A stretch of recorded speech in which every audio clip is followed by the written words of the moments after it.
दर्शकों को ऑपरेशन सिंदूर को लेकर बहुत बड़ी खबर है। ये किराना हिल्स को लेकर अमेरिकी वैज्ञानिकों का खुलासा। अमेरिका ने कहा पाकिस्तान बुरी तरह हारा, भारत ने 11 एयरबेस को मिसाइल से तबाह किया।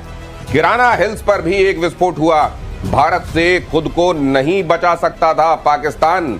रिपोर्ट में कहा गया है कि भारतीय मिसाइल हमलों के खिलाफ पाकिस्तान के लिए खुद को बचाना असंभव है। मई के संघर्ष से यह साबित हुआ है, मई के कॉन्फ्लिक्ट ने यह बता दिया है कि पाकिस्तान भारत की मिसाइलों से खुद को बचाने में एकदम इनकेपेबल है। और ये बात हम नहीं कह रहे हैं, अब अमेरिका कह रहा है। सवाल ये खबर है कि पाक भारत कशीदगी पर का बयान सामने आया है। उनकी जानिब से कहा गया है पाकिस्तान है कि क्या एक बार फिर से वहां के हुक्मरान और वहां के आर्मी के लोग, DGISPR, क्या वो लोग आकर एक बार फिर से ये बातें कहेंगे कि अमेरिका भी झूठ बोल रहा है, दुनिया झूठ बोल रही है, सैटेलाइट झूठ बोल रही है। बहरहाल ये अब अमेरिका की तरफ से सर अगर बेवकूफों के सर पे सिंग होते ना तो ये 12 सिंगा होना था। इन्होंने कैसी हरकत कर दी है कि दुनिया में अकेले होते जा रहे हैं।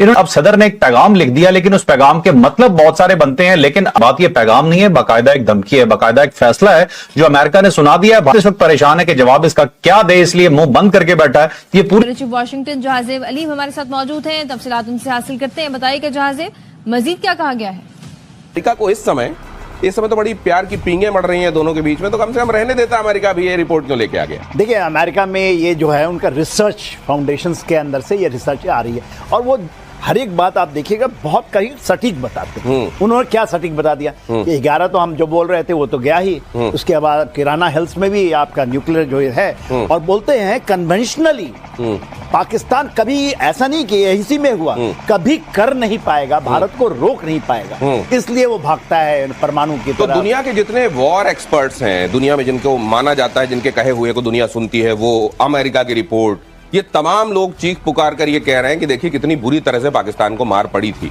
लेकिन पाकिस्तान में तो मुनीर फील्ड मार्शल बना दिए गए।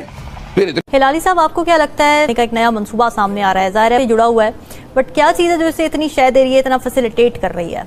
सिमिलरली अगर हम न्यूयॉर्क टाइम्स की रिपोर्ट देखें तो उनमें भी ये कहा गया है कि मैं साहब से तो जी डॉक्टर साहब, सबसे पहले तो आप हमें बताएं कि इन रिपोर्ट्स की बुनियाद क्या है। वैसा जितनी गुफ्तगू हो रही है यही बात की कि अपनी कमजोरी पर भी तवज्जो देने की जरूरत है, लेकिन अपनी कमजोरी तो ठीक है साथ चल रही है, मगर दूसरे की तरफ से की गई तेजी या चालाकी उस कमजोरी को शायद ज्यादा हाईलाइट कर देती है। आपके ख्याल में ये जो हमाम है, दोनों मुल्कों के दरमियान मुआहदे हैं, जिस जगह पर इस वक्त हम खड़े हैं, इन चीजों से निपटने के लिए अब आज के दौर में 2025 में पाकिस्तान और भारत को ज्यादा इस पर बात करने और नए मुआहिदों की जरूरत है।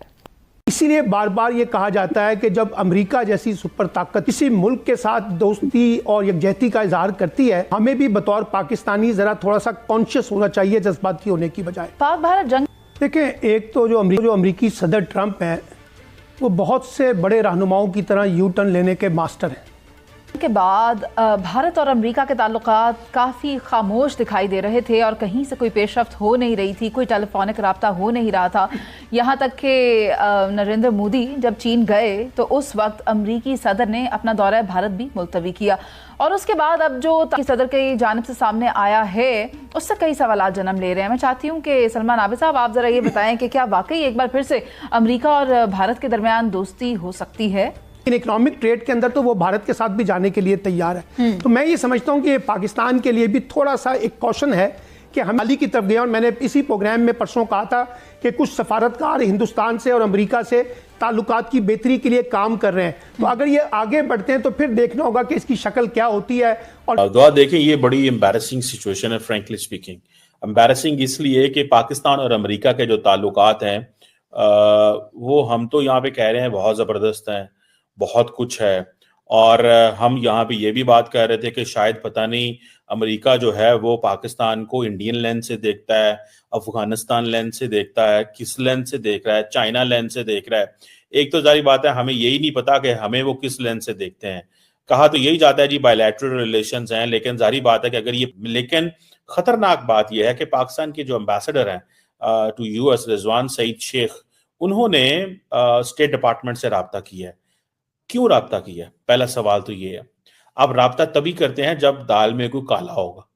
देखिए डॉक्टर जयशंकर को तो राब्ता नहीं करना पड़ रहा ना स्टेट डिपार्टमेंट से, कि किसको राब्ता करना पड़ रहा है, ये पाकिस्तानी एम्बेसडर रिजवान सईद शेख को राब्ता करना पड़ रहा है। उसकी वजह यह है कि जो रॉयटर्स, समझता हूं कि ये अब एक आदमी आया है जो हिस्ट्री में जिधर इस ऐसे वक्त हमें यूनिटी चाहिए, इत्तेफाक चाहिए, और वो देखिए पर ये क्या हो रहा है।